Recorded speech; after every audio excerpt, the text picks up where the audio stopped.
ಯಾವ ಹಂತಕ್ಕೆ ಎಷ್ಟರ ಮಟ್ಟಿಗೆ ಹೋಗಿ ತಲುಪ್ತಾ ಇದ್ದಾರೆ ಅಂದ್ರೆ ಪೊಲೀಸರ ಯೂನಿಫಾರ್ಮ್ ಹಾಕೊಂಡು ನಾನು ಪೊಲೀಸ್ ಅಂತ ಹೇಳ್ಕೊಂಡು ಹೋಗೋ ಮಟ್ಟಕ್ಕೆ ಬಂದಿದ್ದಾರೆ. ಪೊಲೀಸರ ಸೋಗಿನಲ್ಲಿ ಉದ್ಯಮಿ ಮನೆಯನ್ನ ದೋಚಿದ್ದಾರೆ ಖದೀಮರು. ಎಸ್ಐ ಅಂತ ಭಾವಿಸಿ ಚೇರ್ ಕೊಟ್ಟು ಕೂರಿಸಿರ್ತಾರೆ ಮನೆಯವರು, ಒಂದು ಗೌರವ ಕೊಟ್ಟಿರ್ತಾರೆ.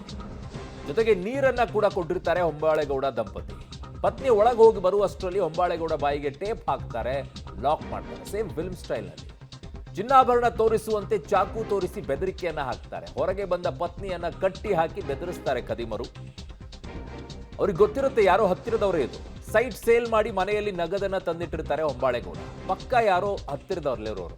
20 ಲಕ್ಷ ನಗದು, ಅರ್ಧ ಕೆಜಿ ಚಿನ್ನವನ್ನ ದೋಚಿ ಎಸ್ಕೇಪ್ ಆಗಿದ್ದಾರೆ. 2 ಪ್ರತ್ಯೇಕ ತಂಡ ರಚಿಸಿ ಖದೀಮರಿಗಾಗಿ ಈಗ ಬ್ಯಾಡರಹಳ್ಳಿ ಪೊಲೀಸರು ಶೋಧವನ್ನ ಮಾಡ್ತಾ ಇದ್ದಾರೆ. ಡೆಫಿನೆಟ್ಲಿ ಯಾಕೆ ಅಂತಂದ್ರೆ ಸೈಟ್ ಸೇಲ್ ಮಾಡಿರುವಂತ ವಿಚಾರ ಅಕ್ಕಪಕ್ಕದವರಿಗೆ ಅಥವಾ ಸುತ್ತಮುತ್ತಲಿರುವಂಥವರಿಗೆ ಅಥವಾ ಸಂಬಂಧಿಕರಲ್ಲಿ ಯಾರಿಗೂ ಒಬ್ಬರಿಗೆ ಗೊತ್ತಿರುತ್ತೆ.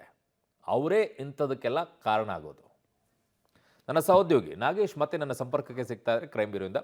ನಾಗೇಶ್, ಯಾರೋ ಹತ್ತಿರದಲ್ಲಿರೋರೆ ಸೈಟ್ ಸೇಲ್ ಮಾಡಿದಾರೆ ಅನ್ನೋದು ಯಾರಿಗೆ ಗೊತ್ತಿರುತ್ತೆ? ಸಂಬಂಧಿಕರಲ್ಲಿ ಗೊತ್ತಿರುತ್ತೆ ಅಥವಾ ಚಿರಪರಿಚಿತರು ಯಾರು ಸುತ್ತಮುತ್ತಲಿರುವಂಥವ್ರು ಯಾರಿಗಾದ್ರೂ ಇರುತ್ತೆ. ಅಂಥವರೇ ಈ ಕೃತ್ಯದಲ್ಲಿ ಭಾಗಿಯಾಗಿರೋ ಲಕ್ಷಣಗಳು ಮೇಲ್ನೋಟಕ್ಕಂತೂ ಕಾಣಿಸ್ತಾ ಇದೆ. ಏನಂತಾರೆ ಪೊಲೀಸರು?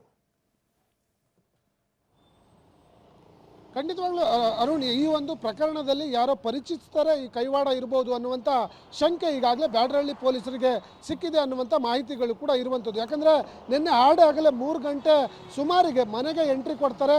ಸಬ್ ಇನ್ಸ್ಪೆಕ್ಟರ್ ಮತ್ತು ಒಬ್ಬ ಕ್ರೈಮ್ ಪಿ ಸಿ ರೀತಿಯಲ್ಲಿ ಮನೆಗೆ ಎಂಟ್ರಿ ಕೊಟ್ಟು ಅಕ್ಕಪಕ್ಕದಲ್ಲಿ ಅಪರಾಧ ಚಟುವಟಿಕೆ ನಡೀತಾ ಇದೆ, ಹಾಗಾಗಿ ಅದಕ್ಕೆ ಸಂಬಂಧಪಟ್ಟಂಥ ಒಂದಷ್ಟು CCTVಯನ್ನು ಕಲೆ ಹಾಕಬೇಕು ಅಂತೇಳಿ ಆರಂಭದಲ್ಲಿ ಆ ಮನೆಯವರಿಗೆ ಪರಿಚಯ ಮಾಡಿಕೊಂಡು ಒಳಗಡೆ ಎಂಟ್ರಿ ಆಗ್ತಾರೆ.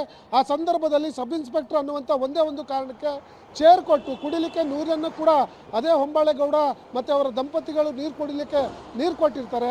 ಅದಾದ ಬಳಿಕ ಪತ್ನಿ ಮತ್ತೆ ಟೀ ಮಾಡ್ಕೊಂಡು ಬರಲಿಕ್ಕೆ ಒಳಗಡೆ ಹೋದಂಥ ಸಂದರ್ಭದಲ್ಲಿ ಹೊಂಬಾಳೆಗೌಡರಿಗೆ ಏಕಾಏಕಿ ಹಿಡಿದುಕೊಂಡು ಟೇಪ್ ಸುತ್ತಾಕ್ತಾರೆ. ಅದಾದ ಬಳಿಕ ನೀನು ರಿಯಲ್ ಎಸ್ಟೇಟ್ ಉದ್ಯಮಿ ಆಗಿದ್ದು ಇಬ್ಬರ ಜೊತೆ ಸೇರಿಕೊಂಡು ಸಾಕಷ್ಟು ದೊಡ್ಡ ಮಟ್ಟದಲ್ಲಿ ಹಣ ಮತ್ತು ಒಡವೆ ಮಾಡಿದ್ದೀವಿ ಅಂತೇಳಿ ಗೊತ್ತು, ಎಲ್ಲಿದ್ದಾವೆ ಅಂತೇಳಿ ತೋರಿಸು ಅಂತೇಳಿ ಬೆದರಿಕೆ ಮತ್ತು ಚಾಕುವಿನಿಂದ ಚುಚ್ಚಲಿಕ್ಕೆ ಹೋದಂಥ ಸಂದರ್ಭದಲ್ಲಿ ಹೊಂಬಾಳೆಗೌಡ ವಿರೋಧವನ್ನು ವ್ಯಕ್ತಪಡಿಸಿದ್ದಾರೆ. ಆ ಸಂದರ್ಭದಲ್ಲಿ ಅವರ ಕೂಗು ಕೇಳ್ಕೊಂಡು ಪತ್ನಿ ಹೊರಗಡೆ ಬಂದಂಥ ಕೂಡಲೇ ಪತ್ನಿಗೂ ಕೂಡ ಟೇಪ್ ಕಟ್ಟಾಕಿ ಇಬ್ಬರು ಕೂಡ ಎಲ್ಲಿ ಬಿಸಾಕ್ಬಿಟ್ಟು ಮನೆಯಲ್ಲಿರುವಂಥ ಚಿನ್ನಾಭರಣ ಮತ್ತು ನಗದನ್ನು ದೋಚ್ಕೊಂಡು ಹೋಗಿದ್ದಾರೆ ಅನ್ನುವಂಥ ಮಾಹಿತಿಗಳು ಕೂಡ ಈಗ ಸಿಗ್ತಿರುವಂಥದ್ದು. ಸುಮಾರು 20 ಲಕ್ಷ ನಗದು ಮತ್ತು 600 ಗ್ರಾಮಷ್ಟು ಚಿನ್ನಾಭರಣವನ್ನು ದೋಚ್ಕೊಂಡು ಹೋಗಿರೋ ಬಗ್ಗೆ ಬ್ಯಾಡರಹಳ್ಳಿ ಪೊಲೀಸ್ ಠಾಣೆಯಲ್ಲಿ FIR ದಾಖಲಾಗಿದೆ. FIR ದಾಖಲಾದ ಮೇಲೆ ಈಗಾಗಲೇ ಪ್ರತ್ಯೇಕ 2 ತಂಡಗಳನ್ನು ಮಾಡಿ ದರೋಡೆಕೋರರಿಗಾಗಿ ಹುಡುಕಾಟವನ್ನು ನಡೆಸಲಾಗ್ತಾ ಇದೆ ಅನ್ನುವಂಥ ಮಾಹಿತಿಗಳು ಈಗ ಸಿಗ್ತಾ ಇರುವಂಥದ್ದು. ಅರುಣ್. ಓಕೆ ನಾಗೇಶ್, ನಿಮ್ಮೆಲ್ಲ ಮಾಹಿತಿಗೆ ಧನ್ಯವಾದಗಳು.